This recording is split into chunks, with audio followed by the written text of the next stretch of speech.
Debate ha generado la publicación del libro Nicolás tiene dos papás, el cual aborda el tema de las familias homoparentales y que será distribuido a las bibliotecas y colegios que lo soliciten.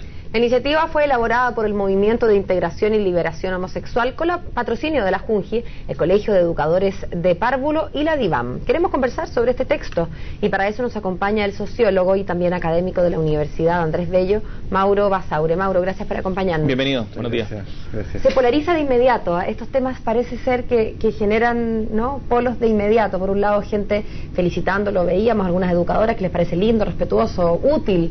Y desde el otro lado, acusaciones como retroexcavadora moral incluso.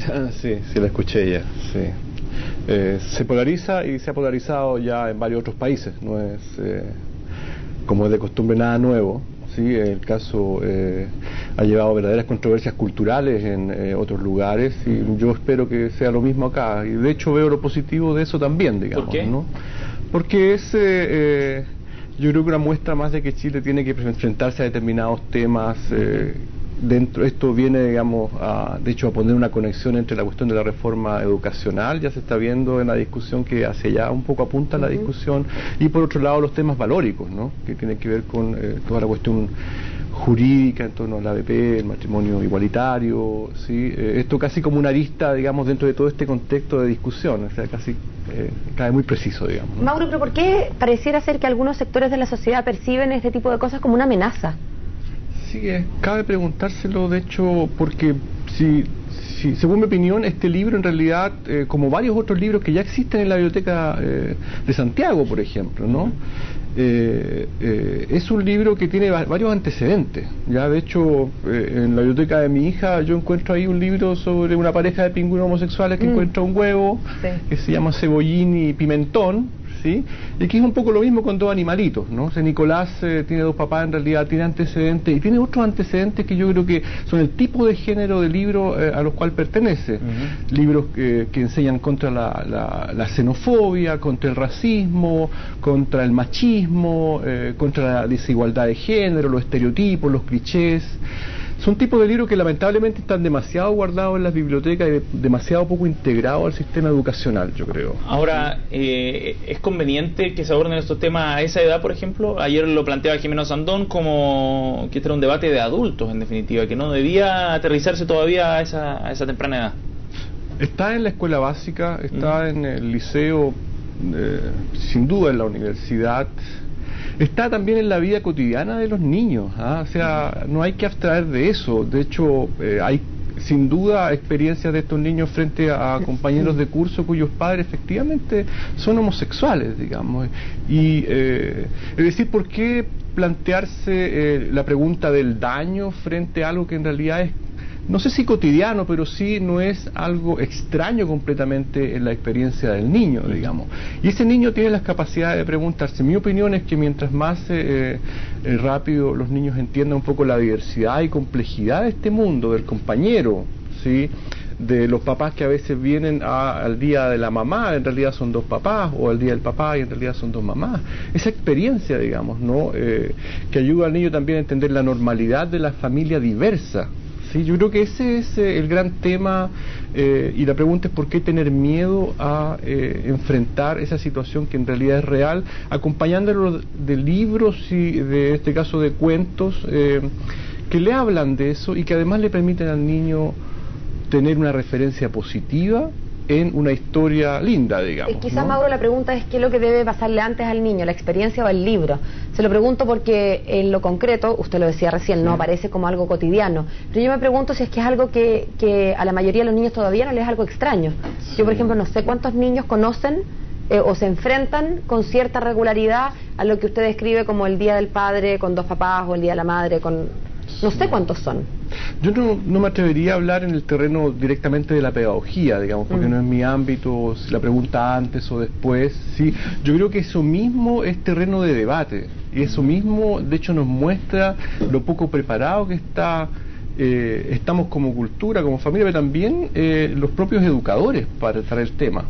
¿Qué es lo que se hace frente a esa pregunta o a no tener respuestas frente a esa pregunta? ¿Sí? Simplemente se la deja de lado, se cierran los ojos frente a ella, circunstancia que en realidad lo que tiene que abrirse es un debate, y a eso no hay que tenerle miedo, más allá, digamos, de que uno tome una medida, cuando la tome, es al debate a lo que no hay que tenerle miedo. Yo creo que la discusión, así como se dio en un par de horas, en realidad va en la dirección de cerrar los ojos, de decir esto no tiene que ocurrir, entre comillas, una especie de quema de libro o un libro que se va a transformar en libro negro, etcétera, etcétera. Yo creo que más bien lo que veo positivo en esto, más allá de mi propia posición, es que es un llamado, una convocatoria a reflexionar, a que este libro puede no ser un libro de sexualidad. Y esa es una cuestión re importante, porque ya la gente empezó a hablar inmediatamente y asociarlo con inmoralidad, ese tipo de conceptos. No es un libro de sexualidad, eso hay que tenerlo claro. Un libro que habla de la diversidad de las formas de familia que existen realmente en Chile, ¿sí?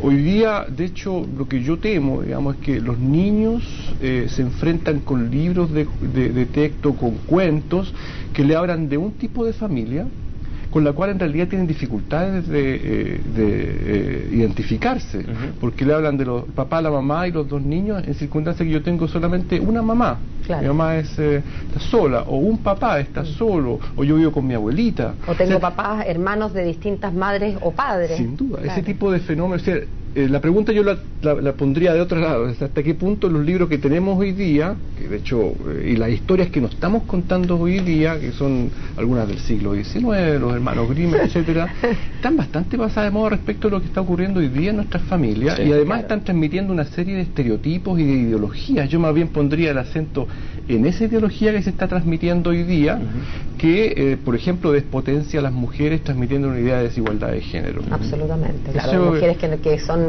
como veedoras de su vida en vez de coautoras, ¿no? Las van a elegir los príncipes, claro, las dejan en los castillos, las dejan durmiendo. No hay problema con toda esta ideología de las Barbie, sí, o que a niñas le canten que se quieren casar por ella porque sabe cocinar bien, o que sabe bordar, arroz con leche. Acá hay un tema, eso nadie se lo pregunta. Claro, claro. Acá hay un tema interesante también de quién es el que dirige ese cambio cultural, cuánto puede influir en él el Estado también, ¿no? Se reclama por la libertad de los padres a decidir si es que esos temas se tratan o no en el colegio.